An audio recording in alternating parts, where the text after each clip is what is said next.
মারাত্মক অভিযোগ নির্বাচনের আগে আবার একটি বিরাট বড় পর্দাফাঁস। বন্ধুগণ, আপনারা জানেন পশ্চিমবাংলায় বিধানসভা নির্বাচন মাত্র আর কয়েকদিন বাকি। বিজেপি তৃণমূলের মধ্যে সরাসরি লড়াই কে সরকার করবে। ঠিক এই পরিপ্রেক্ষিতে পিছিয়ে নেই বাম কংগ্রেস এবং বাকি দলগুলি। আপনারা জানেন সংখ্যালঘু ভোটে একটা বড় ফাটল ধরেছে তৃণমূলের মাথায় হাত পড়েছে যে তাহলে কি আবার সংখ্যালঘু ভোট আস্তে আস্তে তাদের কাছ থেকে সরে যাচ্ছে। যেভাবে হুমায়ুন কবিরের নতুন দল এবং যেভাবে তিনি দাবি করছেন যে তৃণমূলকে পতন ঘটিয়ে ছাড়বেন, শুভেন্দু অধিকারীর দাবি মমতা বন্দ্যোপাধ্যায়কে প্রাক্তন করে ছাড়বেন, নওশাদ সিদ্দিকী ঠিক একইভাবে তৃণমূলের বিরোধিতায়, কংগ্রেসের দাবি বিজেপি এবং তৃণমূল এক। ঠিক এই পরিপ্রেক্ষিতে আরও একটি বড় খবর, নির্বাচনের আগে ব্রেকিং ধাক্কা। রাজনৈতিক মহলের দাবি তৃণমূলের আরও একটি কুকীর্তি ফাঁস, চোর নয় একেবারে ডাকাত। নওশাদ সিদ্দিকী একটি নির্বাচনী সভায় দাবি করেছেন, যেমনটা খবর উঠে আসছে, যদিও এই খবরের সত্যতা আমরা কিন্তু যাচাই করিনি। তার দাবি যে বিজেপি আইন করে সংখ্যালঘুদের সম্পত্তি তারা লুটে নিচ্ছে, আইনের মাধ্যমে বিল পাস করছেন।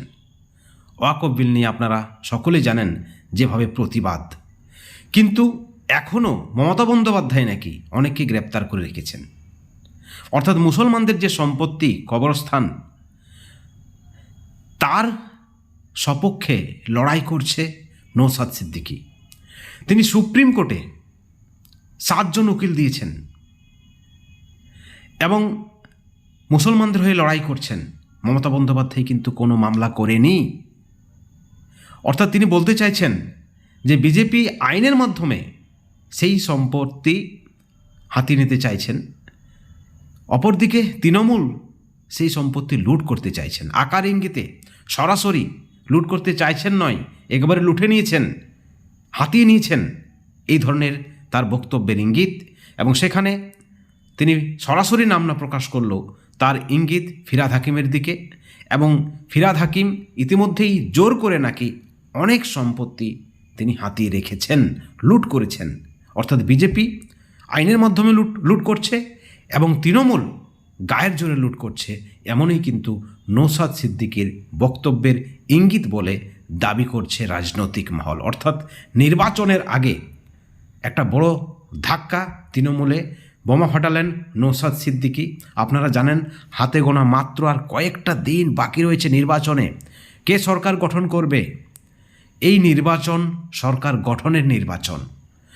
বন্ধুগণ, নওশাদ সিদ্দিকীর এই দাবি আকারে ইঙ্গিতে, এই দাবি কি বিপদে ফেলতে পারে ফিরহাদ হাকিমকে, অস্বস্তিতে ফেলতে পারে তৃণমূলকে? নির্বাচনে কি আরও বড় ফাটল সৃষ্টি করে দেবে নওশাদ সিদ্দিকীর এই দাবি? সংখ্যালঘু ভোটেরা বিমুখ হয়ে যাবে কি তৃণমূলের কাছ থেকে নওশাদ সিদ্দিকীর এই দাবিতে? অবশ্যই আপনাদের মতামত আপনারা আমাদের চ্যানেলের কমেন্ট সেকশনে কমেন্ট করে জানাবেন। সকলে ভালো থাকবেন, সুস্থ থাকবেন, কিন্তু কোনো ধরনের হিংসা থেকে দূরে থাকবেন। Thank you so much.